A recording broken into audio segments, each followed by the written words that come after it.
789. இந்த நம்பர் குறிச்சுக்கங்க. 789 789. என்னன்னா தீபாவளிக்கு தமிழ்நாட்டு மக்கள் குடிச்சது. உனக்கு தான் அதிகமா சொல்றேன் நான். நீ அந்த நம்பருக்கு முக்கியமான ஆள். 789 கோடிக்கு தீபாவளி 2-3 நாள்ல குடிச்சிருக்காங்க தமிழ்நாட்டில். எவ்வளோ அது? எங்க போதியா தமிழ்நாடு? எங்க போதியா? ஒரு பக்கம் தண்ணி மது, இன்னொரு பக்கம் கஞ்சா, காக்கேன், ஹெரோயின், அபின், என்னென்ன கிடைக்குதோ.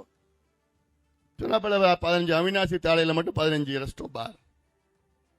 அப்போ கலைஞர் அவர்கள் ஆட்சி வருவதற்கு முன்பு, அதாவது அண்ணா அவர்கள் 67 அண்ணா அவர்கள் முதலமைச்சர் ஆனார்.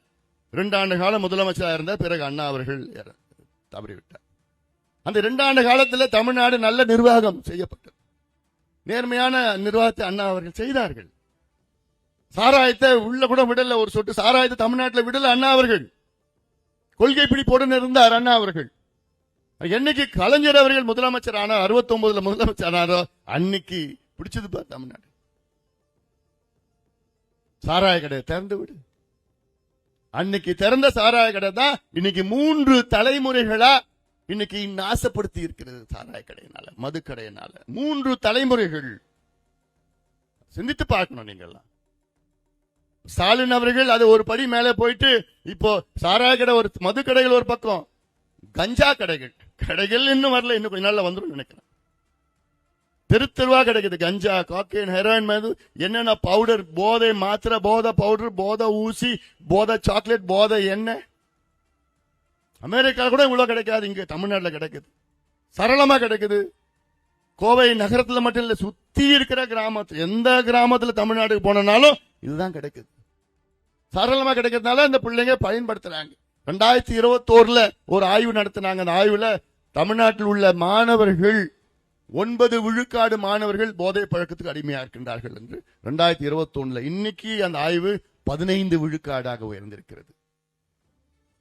தமிழ்நாட்டில் 1,75,000 மாணவர்கள், 1,75,000 மாணவர்கள் கிட்டத்தட்ட 15% ஒரு 25 லட்சம் பிள்ளைங்க இன்னைக்கு போதைக்கு அடிமையா இருக்கிறாங்க. யார் இந்த பிள்ளைங்க? தமிழ்நாட்டு மக்களுடைய பிள்ளைகள், பேரப்பிள்ளைகள் தான். உங்களுடைய பேரப்பிள்ளைகள் தானே. எவ்வளோ ஒரு மோசமான ஒரு சூழல் தமிழ்நாட்டில் இருக்கு. எனக்கெல்லாம் பதட்டமா துடிச்சிட்டு இருக்கிறேன் நான். எப்படியா இதை கட்டுப்படுத்த முடியாதா? சாதாரணமா கட்டுப்படுத்தலாம். அதுக்கு மனசு இருக்கணும், தைரியம் இருக்கணும், தில் இருக்கணும், திறமை இருக்கணும். எதுவுமே இல்லாத ஒரு ஆட்சி நடக்குது. எதுவுமே இல்லை. அதனாலதான் அவங்க வித்துட்டு இருக்கிறாங்க. நாங்க மட்டும்தான் துடிச்சிட்டு இருக்கணும். அடுத்த தலைமுறையை காக்கணும், அடுத்த தலைமுறையை காப்பாற்றணும். உரிமை மீட்க, தலைமுறை காக்க. அதுதான் என்னுடைய பயணம். தலைமுறைகளை காப்பாற்றணும்.